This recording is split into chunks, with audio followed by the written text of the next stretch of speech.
దయచేసి మనందరం కూడా ఈ సభా మర్యాదను కాపాడుకోవాల్సిన అవసరం ఉంది అధ్యక్ష. సభాపతిగా ఉన్న మిమ్మల్ని గౌరవించాల్సిన బాధ్యత కూడా ఈ సభలో ఉన్న ప్రతి సభ్యుడి పైన ఉంది అధ్యక్ష. ఈ సభ ప్రజాస్వామ్యానికి అత్యున్నతమైనటువంటి వ్యవహారాలు ప్రజల తరఫున మాట్లాడేటువంటి సభ అధ్యక్ష. ఇది ప్రజాస్వామ్యానికి దేవాలయం లాంటిది. ఇటువంటి ఉన్నతమైనటువంటి సభలో ఈ సభ నడపటానికి సభాపతిగా మీరు అక్కడ కూర్చొని ఈ సభలను నియంత్రిస్తూ ఆర్డర్లో పెడుతూ సభను నడిపేటువంటి పూర్తి సర్వ హక్కులు భారత రాజ్యాంగం మీకు కల్పించింది అధ్యక్ష. ఆ వేదిక పై నుండి అనేక మంది మహానుభావులు, గొప్ప గొప్ప వ్యక్తులు అక్కడ కూర్చొని ఈ రాష్ట్రంలో, ఆనాడు ఉమ్మడి రాష్ట్రంలో కూడా ప్రజాస్వామ్యాన్ని కాపాడటం కోసం వారు ఇచ్చినటువంటి నిర్ణయాలు సభ మొత్తం అంగీకరించి వాటిని ముందు తీసుకుపోయినటువంటి ఉదంతాలు కూడా ఉన్నాయి అధ్యక్ష. ఒకానొక సందర్భంలో ఆనాటి ఉమ్మడి సభలో కూడా ఒక సభ్యుడు బయట సభాపతి గారి గురించి ఒక మాట మాట్లాడినందుకు యావత్ సభ మొత్తం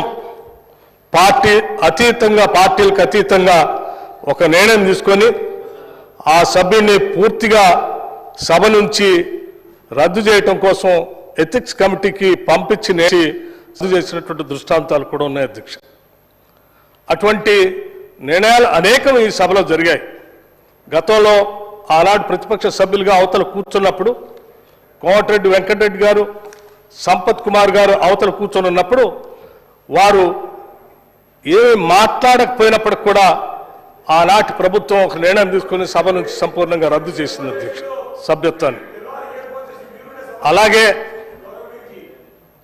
అట్లాగే ఈరోజు సభలో ఉన్నటువంటి అందరం కూడా ఈరోజు బడ్జెట్ పైన గవర్నర్ గారు నిన్న ఈ సభను జాయింట్స్ సభను ఉద్దేశించి మాట్లాడినటువంటి సందర్భంలో వారికి ధన్యవాదాలు చెప్పేటువంటి కార్యక్రమంలో చాలా ఉన్నతంగా, చాలా గొప్పగా వారికి ధన్యవాదాలు చెప్పాల్సింది పోయి అటువంటి గవర్నర్ గారిని కూడా అవమానపరచడమే కాకుండా చివరికి సభను నియంత్రించే మిమ్మల్ని కూడా ఒక రకమైనటువంటి ఏహ్య భావంతో మాట్లాడినటువంటి మాటలు చాలా బాధాకరం అధ్యక్ష.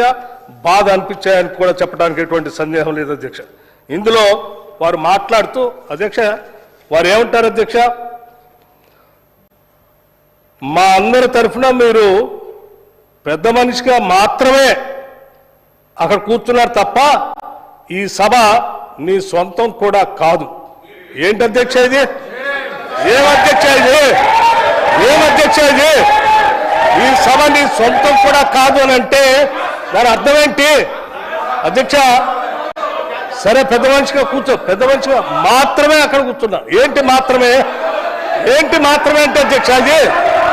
ఏ సభాపతి స్థానంలో కూర్చున్న ప్రసాద్ రావు గారు సభాపతిగా మీకు కనపడట్లేదా? సభా స్థానంలో ఎవరు కూర్చున్నా సభాపతి. మీ మనసులో మీ రాజకీయ పార్టీకి మీకు ఒక రకమైనటువంటి ఏహభావం ఉండొచ్చు కొన్ని వర్గాల వల్ల. అంత మాత్రాన మీ భావాల్ని, మీ పార్టీ ఆలోచనల్ని మీ సభ్యుడి ద్వారా ఈరోజు సభాపతి స్థానంలో కూర్చున్న సభ్యుడి పైన ఆ రకంగా చులకనగా మాట్లాడటం ఇది ప్రజాస్వామ్యానికి, ఈ సమాజానికి అవమానకరం. ఇది చాలా తప్పని పదే పదే చెప్తూ మీకు సభలో ఉన్నటువంటి సభ్యులంతా ఇప్పుడు మాట్లాడుతుంటే కూడా అధ్యక్ష వాళ్ళు లేచి ఏమంటున్నారు, ఏ రూల్ తీసుకొని సభ్యులకు మాట్లాడటానికి అవకాశం ఇస్తున్నారు అధ్యక్ష? నేను చెప్తాను అధ్యక్ష రూల్ పొజిషన్. అధ్యక్ష practice and procedure of parliament M N Kaul and Shakdher speaker గారికి ఉన్నటువంటి విశేషమైనటువంటి అధికారాలు చాలా స్పష్టంగా ఒకసారి చెప్తున్నారు అధ్యక్ష. Speaker regulates the debates and proceedings of the house. He determines when a member should be called upon to speak and how long he be allowed to speak. he can also impose time limit on speeches whenever necessary.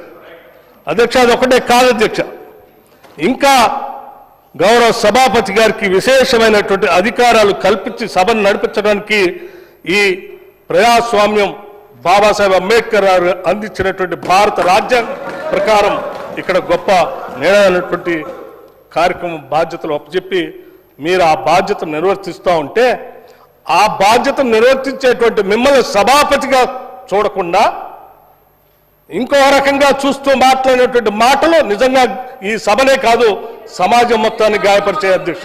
This is not correct. ఇది కాదు విధానం. మీ సభ్యుడు మాట్లాడింది మీ party ఆలోచనది, మీ నాయకుడు కేసీఆర్ గారు ఆలోచన ఇదేనా? మీకు మొన్న లేజిస్లేటివ్ పార్టీ సమావేశం పెట్టి వారు మీ అందరికీ ఉద్బోధన చేసి పంపించింది ఇటువంటి మాటలు మాట్లాడటానికైనా సభలో? ఏం మర్యాద అయింది ఇది? ఒక సభాపతిని కూడా గౌరవించలేనటువంటి మీ సంస్కారం చూస్తూ ఉంటే చాలా బాధగా ఉంది. ప్రజాస్వామ్యాన్ని కూని చేస్తున్నట్టుగా ఉంది. కాబట్టి తప్పనిసరిగా ఈ సభ గౌరవాన్ని ప్రజాస్వామ్యాన్ని కాపాడటం కోసం తప్పనిసరిగా కొన్ని కఠినమైన నిర్ణయాలు కూడా తీసుకోవాల్సినటువంటి అవసరం ఉందనే మేము భావిస్తా ఉన్నాం అధ్యక్ష.